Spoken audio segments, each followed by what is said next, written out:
और आइए शुरू करते हैं न्यूज पथ पर सफर। सबसे पहले आपको दिखाते हैं ऐसी तस्वीरें जिनका जिक्र सरे रहा है। ये तस्वीरें सुर्खियों में भी है और सोशल मीडिया पर भी है। इनसे आपका बाखबर होना बेहद जरूरी है क्योंकि चौराहे पर इन्हीं की चर्चा है। कर्नाटक के बेंगलुरु में 3D प्रिंटिंग तकनीक से बना भारत का पहला डाकघर शुरू हो गया। केंद्रीय रेल मंत्री अश्विनी वैष्णव ने इसका उद्घाटन किया। बताया गया कि इस तरह का खूबसूरत डाकघर बनाने में 45 दिन लगे, जबकि पारंपरिक तरीके से इसे बनाने में 6 से 8 महीने लग जाते। यानी इससे लागत और समय की बचत हुई। पीएम मोदी ने भी इस डाकघर की तारीफ की।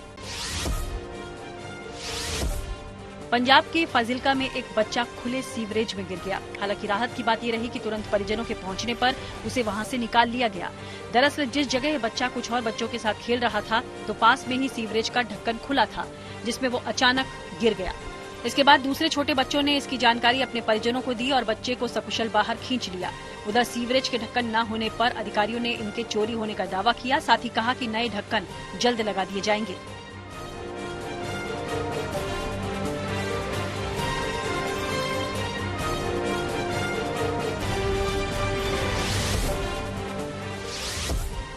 उत्तराखंड के उत्तरकाशी जिले में 11,000 फीट की ऊंचाई पर अंदुनी उत्सव मनाया गया। इसे बटर फेस्टिवल के नाम से भी जाना जाता है।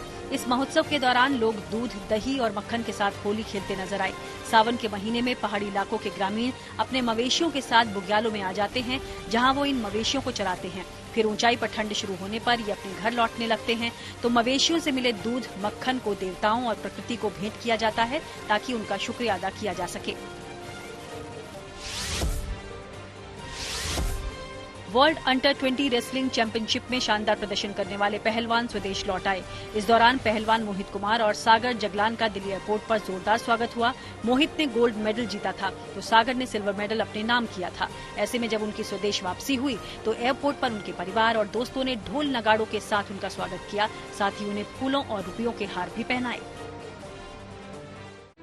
जिंदगी का सफर सुहाना हो उसके लिए सावधान रहना जरूरी है। रोजमर्रा के आपाधापी में कुछ देर बैठकर सोचना समझना भी जरूरी है कि आपके आसपास क्या हो रहा है और जो कुछ हो रहा है उससे हमारी जिंदगी, हमारा परिवार कैसे प्रभावित हो सकता है। इसलिए हॉर्न बजाकर बाखबर करने वाली खबर जरूरी होती है। और आज की ये खबर उत्तर प्रदेश के एक ऐसे स्कूलों से जुड़ी हुई है जो कई कक्षाओं की पढ़ाई सिर्फ एक ही कमरे में कराते हैं। सोचिए, किसी एक कमरे में पहले से 5वीं तक के करीब 5 दर्जन बच्चे अगर बैठे हों तो वहां पढ़ाई कैसे हो सकती है।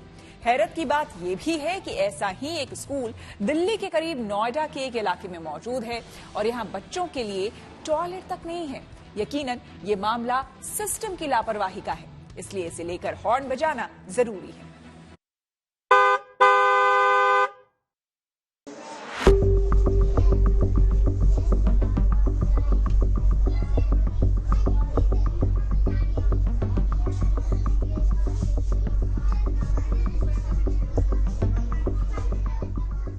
आजादी के 7 दशकों में एक बड़ी उपलब्धि तो ये है कि देश चांद तक पहुंच गया, लेकिन दूसरी तस्वीर को भी देखने समझने की जरूरत है, जो बताती है कि कई इलाकों में स्कूली शिक्षा चंदा मामा की कहानियों वाले दौर में ही अटकी हुई है। एक तरफ चंद्रयान है जो विज्ञान की तरक्की का सबूत है, दूसरी तरफ नोएडा का ये स्कूल है जो ज्ञान के मामले में सिस्टम की लापरवाही का नमूना है। आज अपने वैज्ञानिकों की उपलब्धियों पर गर्व है, लेकिन कल की जिम्मेदारी जिन बच्चों के कंधों पर है उनकी पढ़ाई लिखाई को लेकर चिंता भी लाजमी है। इसलिए भी क्योंकि ये जिस स्कूल की कहानी है वो देश की राजधानी दिल्ली से कुछ किलोमीटर की दूरी पर है। यूपी के ग्रेटर नोएडा में दादरी का ये स्कूल प्रशासन की बेख्याली का एक ऐसा प्रमाण है जिसे लेकर हॉर्न बजाना जरूरी है।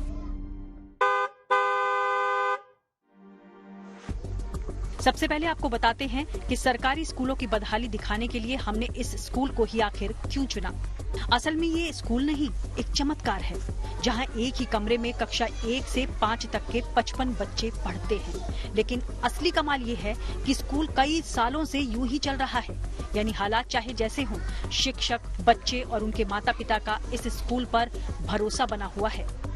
उत्तर प्रदेश की आर्थिक राजधानी गौतम बुद्ध नगर के दादरी गांव में मैं खड़ा हूं और दादरी का ये गढ़ी गांव है और यहाँ पर आप देखिए एक स्कूल है।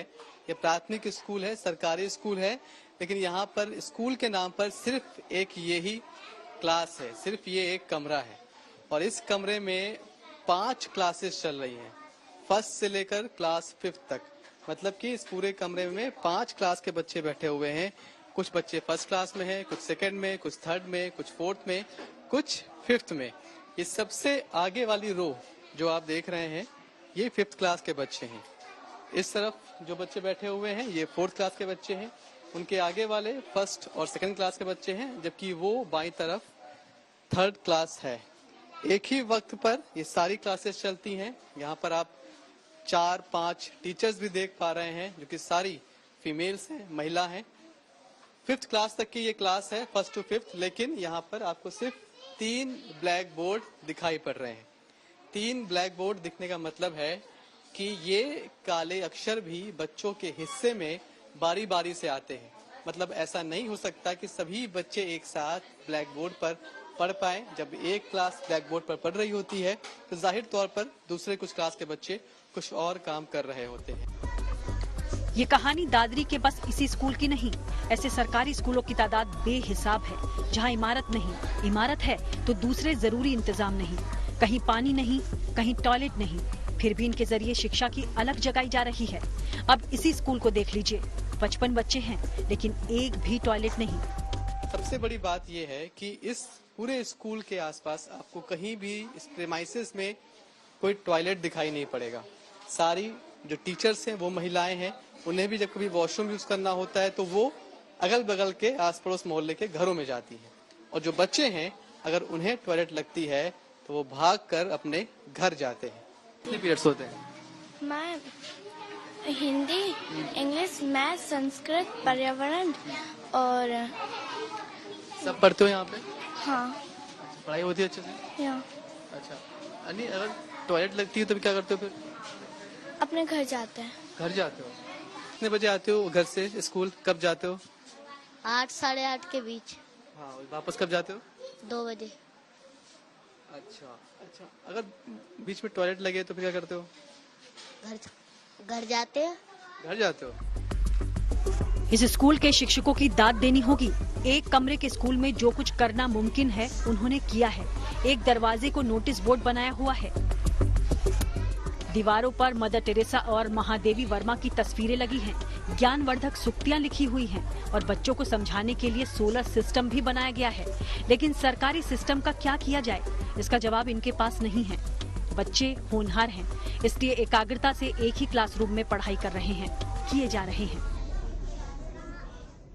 ये स्कूल काफी दिनों से यहीं पर है, लेकिन इस तरह से यहाँ पर पढ़ाई चल रही है। एक टीचर 5 क्लास, एक क्लासरूम, 5 टीचर्स, 5 क्लासेस। इस पूरे एक कमरे में लगभग 55 बच्चे बैठते हैं जो कि अलग अलग क्लास के हैं, आप देख ही रहे हैं। और बड़ी बात यह है कि आप ये भी सोचिए कि इन छोटे छोटे बच्चों की कंसंट्रेशन पावर कितनी अच्छी होगी, या फिर इन बच्चों को अपना दिमागी जो कंसंट्रेशन पावर है वो उन्हें कितनी ज्यादा बढ़ानी पड़ती होगी या उसके लिए मेहनत करनी पड़ती होगी। क्योंकि अगर एक तरफ क्लास चल रही है तो बाकी चारों क्लासेस की भी आवाजें उनके कानों में पहुंचती हैं। ऐसे में वो सिर्फ अपनी क्लास पर फोकस करते हैं, अपनी पढ़ाई पर फोकस करते हैं। ये भी इन बच्चों के लिए बड़ा चैलेंज है। बहुत सारी बातें विकास की, पढ़ाई की, बेटियों की होती है, लेकिन वो सारी बातें और दावे इस स्कूल के एक छोटे से कमरे में, यूं कहें कि इस प्राथमिक स्कूल के इकलौते क्लासरूम में आकर वो सारे दावे, सब कुछ यहाँ पर फेल होता हुआ दिखाई पड़ता है। ना तो बच्चों के लगन में कमी है और ना टीचर्स के कमिटमेंट में। एक ही ब्लैक बोर्ड पर 2 क्लास के बच्चों को पढ़ा लेना कोई आसान काम नहीं, लेकिन यहाँ ये हुनर दिखाना पड़ता है। हालांकि कोई पूछ सकता है कि ये हाल आखिर क्यों है। ना तो सरकार के पास पैसे की कमी है और ना दूसरे संसाधनों की, तब शायद ये लापरवाही का मामला है, वरना 2-3 कमरे और एक टॉयलेट बनवा देना कोई बड़ी बात नहीं है। ये खबर भी हम इसलिए दिखा रहे हैं कि ऐसे स्कूलों की तरफ प्रशासन की नजर जाए और किसी बच्चे को कम से कम टॉयलेट के लिए स्कूल छोड़कर घर जाने की जरूरत न पड़े।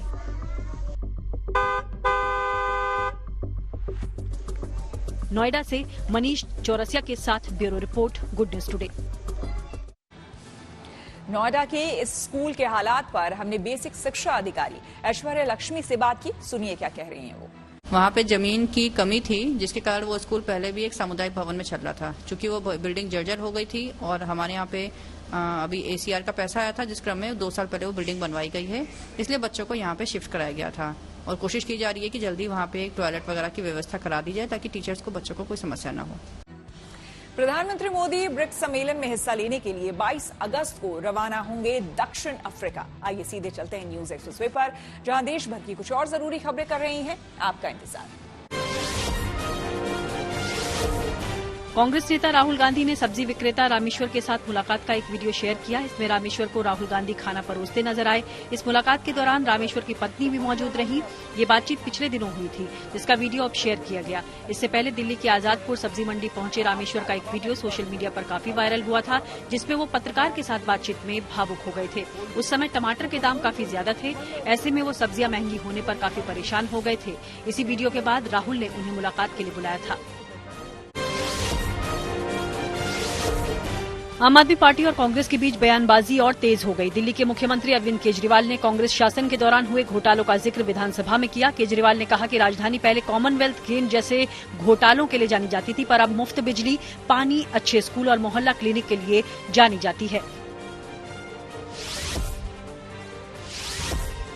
जम्मू कश्मीर के कुपवाड़ा में सेना, BSF और पुलिस ने एक सर्च ऑपरेशन चलाया। इस दौरान वहां काफी हथियार बरामद किए गए। इनमें 13 राइफल, 15 पिस्तौल, 4 हैंड ग्रेनेड और 800 जिंदा कारतूस शामिल रहे। उधर NIA ने कुपवाड़ा के अलावा शोपियान और कुलगाम में भी आतंकी फंडिंग केस में छापेमारी की।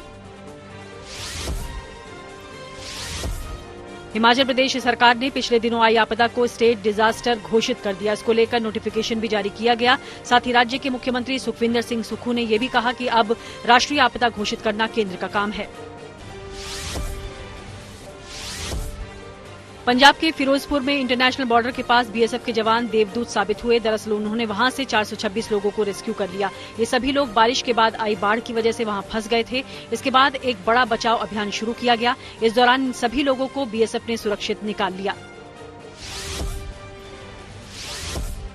बिहार में जाति आधारित जनगणना से जुड़ी कई याचिकाओं पर सुप्रीम कोर्ट में सुनवाई हुई। इस दौरान राज्य सरकार ने बताया कि गणना पूरी हो गई है, लेकिन अभी डेटा सार्वजनिक नहीं किए जाएंगे। अब सर्वे के डेटा सार्वजनिक न किए जाने की मांग पर सुप्रीम कोर्ट सोमवार को सुनवाई करेगी। जम्मू कश्मीर प्रशासन ने घाटी में फिल्म शूटिंग इंडस्ट्री के लिए बेहतर माहौल बनाने की कोशिशें तेज कर दी। उपराज्यपाल मनोज सिन्हा ने श्रीनगर के जीरो ब्रिज पर टीवी सीरियल पश्मीना की पहले दिन की शूटिंग का उद्घाटन किया। इस मौके पर उन्होंने कहा कि राज्य एक बार फिर पसंदीदा फिल्म डेस्टिनेशन के रूप में उभर रहा है। उपराज्यपाल के अनुसार 1980 का वो युग लौट रहा है जब कश्मीर में बॉलीवुड फिल्मों की शूटिंग होती थी। और खबरों के एक्सप्रेसवे से आगे रुक करते हैं सियासी ढाबे का, जहां आज की सबसे दिलचस्प खबर मौजूद है। 2024 के चुनाव में यूपी के लिए कांग्रेस ने आज बड़ा दांव चल दिया है। नए प्रदेश अध्यक्ष अजय राय ने ऐलान कर दिया है कि राहुल गांधी अमेठी से चुनाव लड़ेंगे। चुनाव भले ही दूर है, लेकिन इस बयान के बाद सियासी पारा चढ़ गया है। अमेठी में अगर स्मृति ईरानी और राहुल गांधी की टक्कर होती है तो ये 2024 का सुपरहिट मुकाबला होगा। इसलिए इसकी चर्चा अभी से शुरू हो गई है।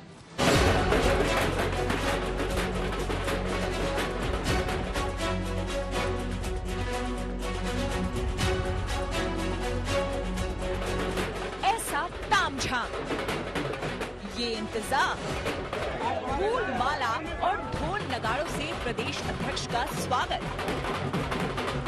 याद नहीं आता कि पिछली बार उत्तर प्रदेश में कांग्रेस के किसी प्रदेश अध्यक्ष को लेकर ऐसी सरगर्मी कब दिखी थी। लेकिन ये जगह बनारस है और अब कांग्रेस की कमान अजय राय के हाथ में है। लिहाजा सियासी तस्वीर बदली बदली सी है, ठीक उसी तरह जैसे कांग्रेस के तेवर बदले बदले हैं। यकीन न हो तो अजय राय का ये दावा सुन लीजिए।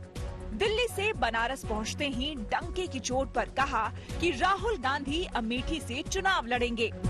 अमेठी से चुनाव लड़ेंगे? बिल्कुल, राहुल गांधी अमेठी से लड़ेंगे। अमेठी के लोग यहाँ हैं। अमेठी में स्मृति ईरानी से शिकायत मिलने के बाद इस बात की चर्चा होती रही है कि शायद राहुल वहां का दोबारा रुख ना करें। लेकिन शायद कांग्रेस जानती है कि अगर यूपी में बीजेपी का मुकाबला करना है तो अमेठी का मैदान छोड़ा नहीं जा सकता। अजय राय का दावा है कि अमेठी में इस बार स्मृति ईरानी राहुल के आगे नहीं टिक पाएंगी। अमेठी से चुनाव लड़ेंगे? बिल्कुल राहुल गांधी अमेठी से लड़ेंगे। अमेठी के लोग यहाँ आए हैं। अब स्मृति ईरानी खुदे बौखला गई हैं। 13 रुपए किलो में चीनी दिलवा रही थी, दिलवा पाई? उनसे पूछिए। 13 रुपए किलो में हमारे लोग आए अमेठी के, उनसे पूछिए। कहा था कि 13 रुपया में आपको चीनी मिलेगा और कमल का बटन दबाइए, और 13 रुपए का चीनी कहा गया? जनता को जवाब। मैं विपक्ष और कांग्रेस के साथियों से कहूंगा, और खास करके राहुल गांधी जी से कहूंगा, कि इस बार आप अपनी अम्मीजान की सीट बचाने का प्रयास करिए, क्योंकि हम 80 के 80 सीटें भाजपा या जीतने जा रही है उत्तर प्रदेश में, और अमेठी ने तो पहले ही आपको छोड़ दिया था। उत्तर प्रदेश की जनता ने 30 साल पहले ही कांग्रेस को छोड़ दिया था। तो अब एक सीट बची है, उसको बचाने का प्रयास करिए, वो भी बचने वाली नहीं है। अमेठी सिर्फ लोकसभा सीट नहीं है, बल्कि इस सीट से नेहरू गांधी परिवार की राजनीतिक प्रतिष्ठा जुड़ी रही है। राजीव और सोनिया गांधी के बाद ये सीट राहुल को विरासत में मिली थी, जहां से वो 3 बार सांसद चुने गए। लेकिन 2014 में एक बार हार चुकी स्मृति ईरानी ने 2019 में उन्हें 55,000 वोटों से हरा दिया, और ये जीत राहुल पर हमले के लिए हमेशा हथियार के तौर पर इस्तेमाल की गई। अमेठी में तो सीधे कांटे की टक्कर की लड़ाई हुई, सीधा कांग्रेस और भारतीय जनता पार्टी के बीच में। एक तरफ एक परिवार था, दूसरी तरफ एक संगठन था जो परिवार की तरह काम करता है। तो आज अगर श्रेय देना है तो मैं बस इतना ही कहूँगी कि हमारे संगठन को और स्वयंसेवकों को श्रेय देना चाहिए। और अगर आज की जीत मैं किसी को समर्पित कर पाऊँ तो वो कार्यकर्ता जो मौत के घाट उतारे गए केरल में और बंगाल में, ये उनको और उनके परिवारों के प्रति इसको मैं समर्पित करना चाहूँगी। मुझे खुशी है कि नरेंद्र मोदी के नेतृत्व पर और भाजपा के संगठन पर राहुल गांधी जी ने इतना विश्वास व्यक्त किया कि वो आश्वस्त हैं कि हम अमेठी की देखभाल करेंगे। हैरानी की बात नहीं होगी अगर उत्तर प्रदेश में कांग्रेस को मजबूत करने के लिए राहुल अमेठी से फिर दांव आजमाए। लेकिन सवाल है कि स्मृति ईरानी के खिलाफ लड़ाई क्या उनके लिए आसान होगी? और अब राहुल गांधी के अमेठी चुनाव लड़ने की फिर कवायद की जा रही है।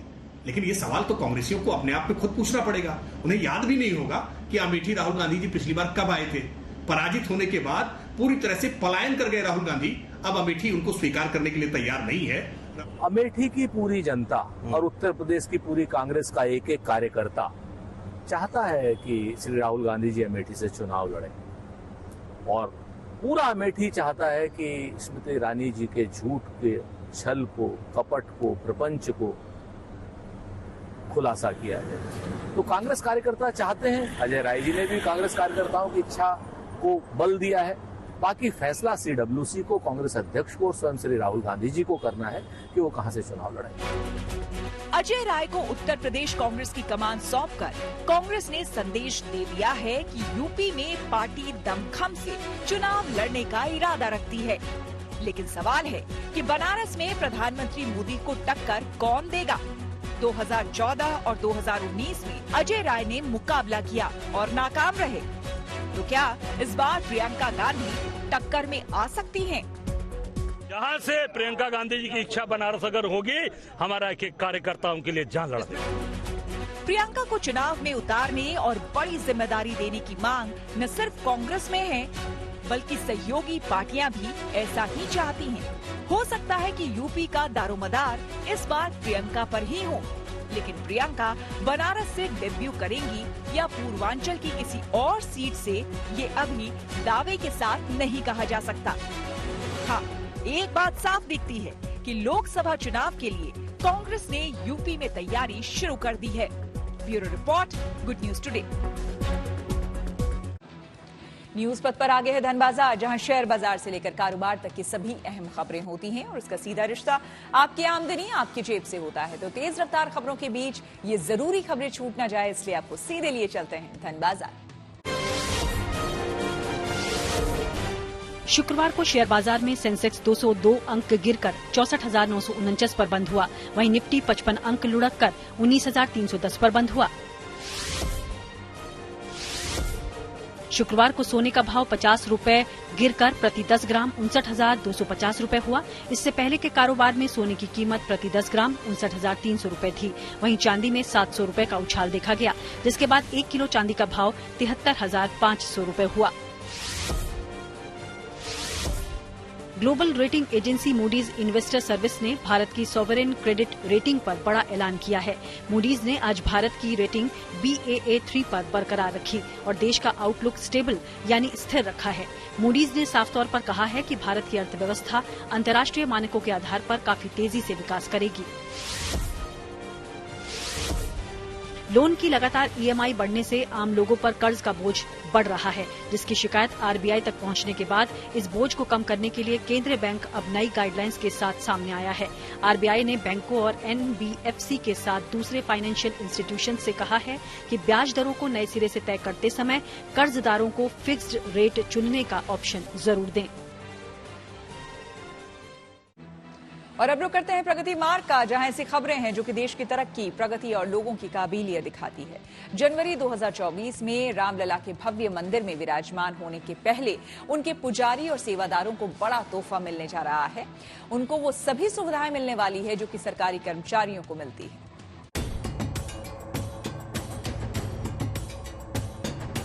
मंगल भवन अमंगल हारी, प्रभु सुदशरथ अचर बिहारी।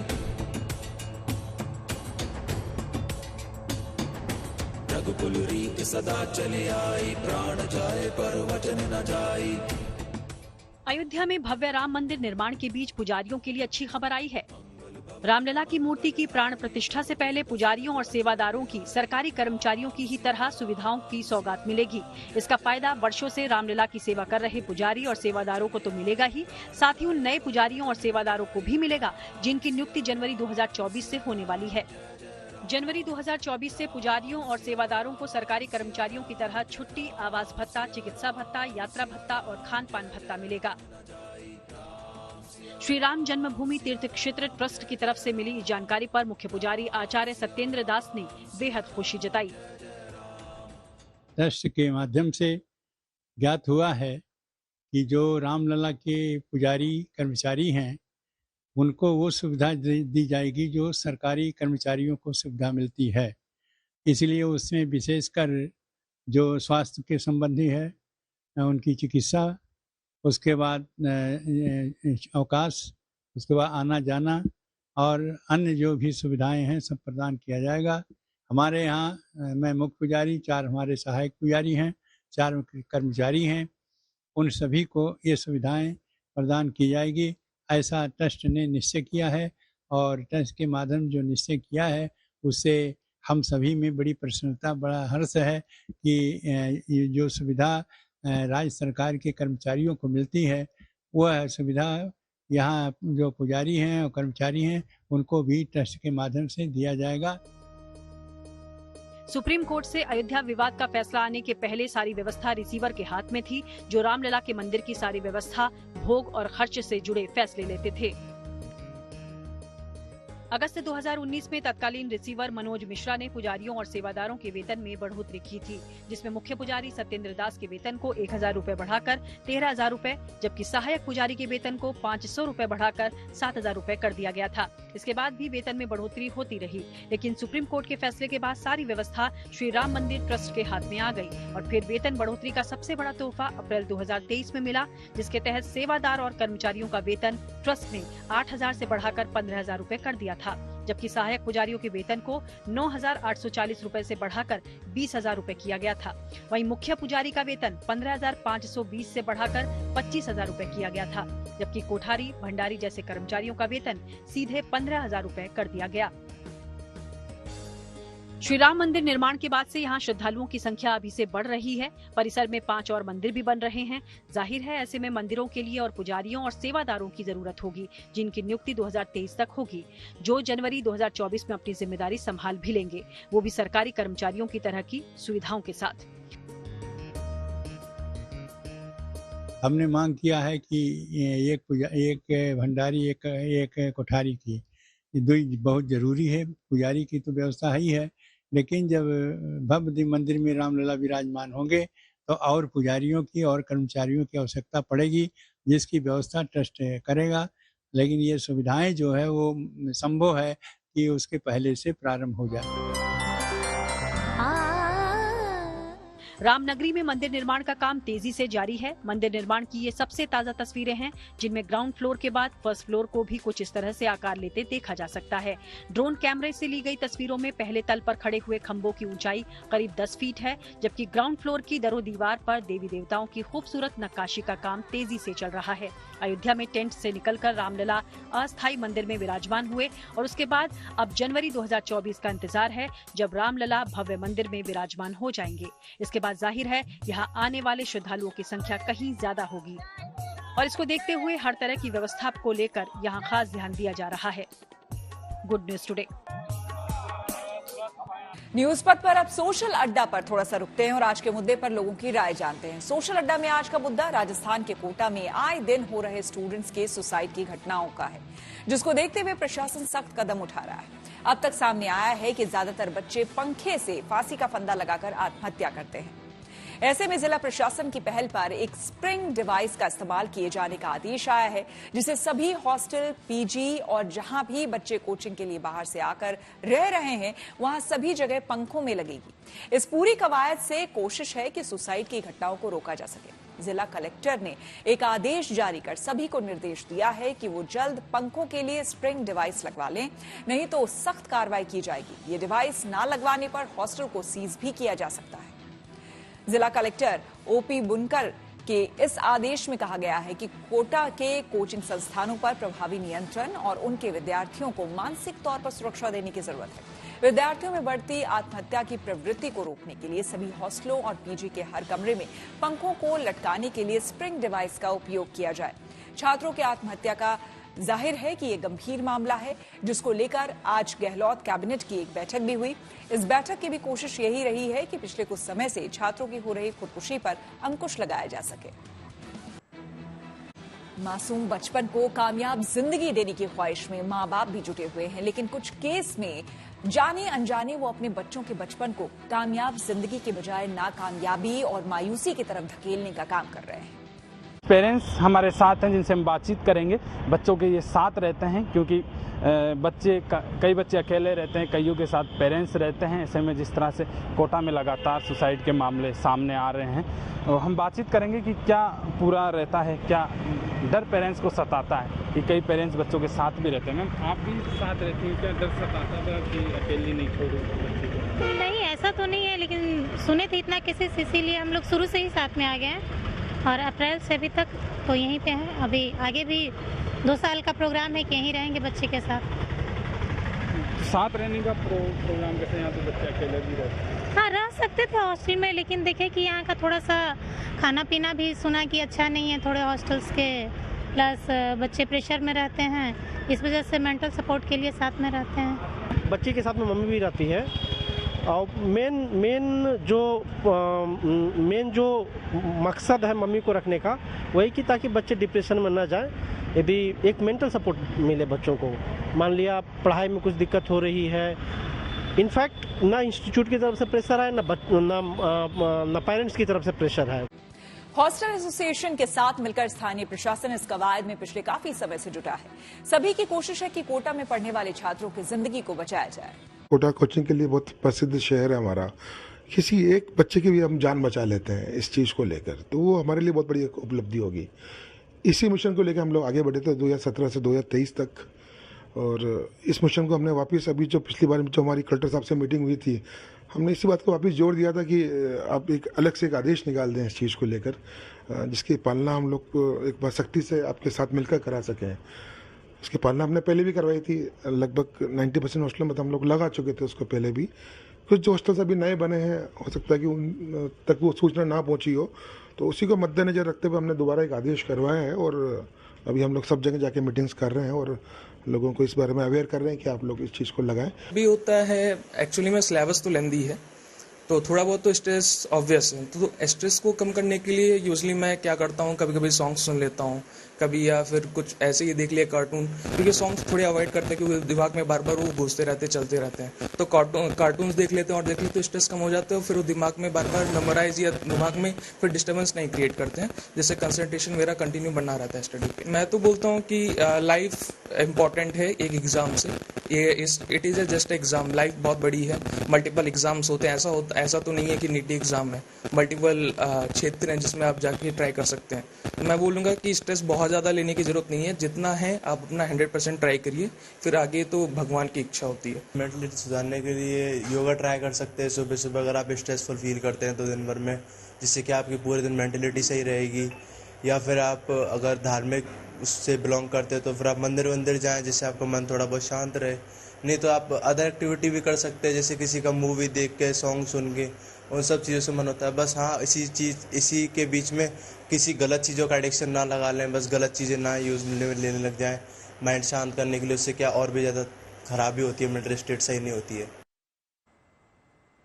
चंद्रमा की सामने आई नई तस्वीरें, टेक्नोलॉजी से जुड़ी ऐसी ही हर एक जरूरी खबर को जानने और समझने के लिए चलिए डिजिटल गली। चांद के करीब पहुंच चुके चंद्रयान 3 के लैंडर मॉड्यूल ने चांद की तस्वीरें भेजी। एक दिन पहले गुरुवार को लैंडर और प्रोपल्शन मॉड्यूल एक दूसरे से अलग हो गए थे। इसके बाद लैंडर ने तस्वीर भेजी। ये भारत के लिए बड़ी कामयाबी है। इतना ही नहीं, अब इसकी डी बूस्टिंग प्रक्रिया भी शुरू हो गई, यानी अब ये धीमी गति से चंद्रमा की तरफ बढ़ रहा है। इस तरह उसने 23 अगस्त को चंद्रमा पर होने वाली लैंडिंग की तैयारी भी शुरू कर दी है। ट्विटर के संस्थापक रहे जैक डोर्सी ने अपना इंस्टाग्राम अकाउंट डिलीट कर दिया। उन्होंने जानकारी सोशल मीडिया प्लेटफॉर्म ट्विटर पर शेयर की। डोर्सी ने बताया कि पता नहीं उन्हें इसे डिलीट करने में इतनी देरी क्यों हुई। वो 12 साल बाद इससे अलग हुए। चीन के बीजिंग में विश्व रोबोट सम्मेलन शुरू हो गया। इस दौरान 750 से ज्यादा रोबोट दिखाए जा रहे हैं। इनमें 160 से ज्यादा घरेलू और करीब 600 रोबोट विदेश से हैं। एडवांस तकनीक के मामले में ये सभी रोबोट एक से बढ़कर एक हैं। खेतों में घूमते दिखे हैं किम जोंग उन। आइए सीधे आपको लिए चलते हैं न्यूज एक्सप्रेस वे पर, जहां विदेश से जुड़ी कुछ और जरूरी खबरें कर रही हैं आपका इंतजार। साल 2008 के मुंबई हमलों के गुनहगार तहव्वुर राणा को बड़ा झटका लगा। दरअसल अमेरिका की एक अदालत ने तहव्वुर की याचिका खारिज कर दी। इससे तहव्वुर को भारत लाने की संभावना बढ़ गई। हालांकि इस फैसले के खिलाफ तहव्वुर ने एक और अदालत में याचिका दाखिल की, जिसमें उसने सुनवाई तक उसे भारत नहीं सौंपने की अपील की। उत्तर कोरिया के सर्वोच्च नेता किम जोंग उन की खेतों में घूमने की तस्वीरें सामने आई। दरअसल कुछ समय पहले वहां की एनबियोन काउंटी में भयंकर तूफान आया, जिससे फसलों को भी काफी नुकसान पहुंचा। इसी का जायजा लेने के लिए किम जोंग उन वहां पहुंचे। असल में उत्तर कोरिया में इन दिनों फिर बड़ा अनाज संकट खड़ा होने की आशंका है। ऐसे में किम जोंग उन ने फसलों को बचाने के लिए अधिकारियों को जरूरी कदम उठाने के निर्देश दिए।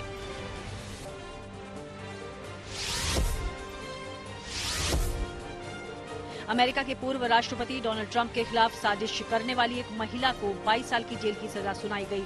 इस महिला ने ट्रंप को जहर भरा खत भेजा था, जिसके बाद इस महिला को गिरफ्तार किया गया।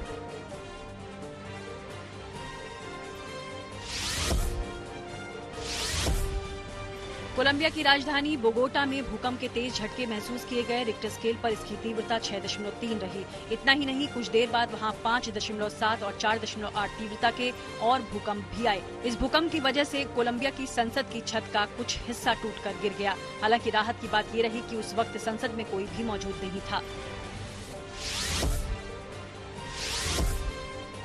स्पेन में टेनरिफे इलाके के जंगलों में लगी आग की कुछ और तस्वीरें सामने आईं। इनमें आग के भयंकर गोले दिखाई दिए। इस आग ने कई किलोमीटर के हिस्से को अपनी चपेट में भी ले लिया। पूरा इलाका धुएं से भर चुका है, लिहाजा पास के इलाके में रह रहे कई लोगों को अपने मकान छोड़ने पड़ रहे हैं। वो अपना सामान जुटाकर गाड़ियों से दूसरे इलाके में लेकर जा रहे हैं।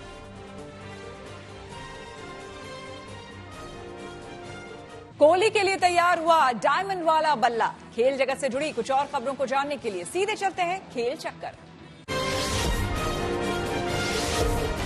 एशिया कप के लिए भारतीय क्रिकेट टीम का ऐलान 21 अगस्त यानी सोमवार को होगा। इसमें जसप्रीत बुमराह और मोहम्मद शमी समेत कई सीनियर खिलाड़ियों की वापसी होगी।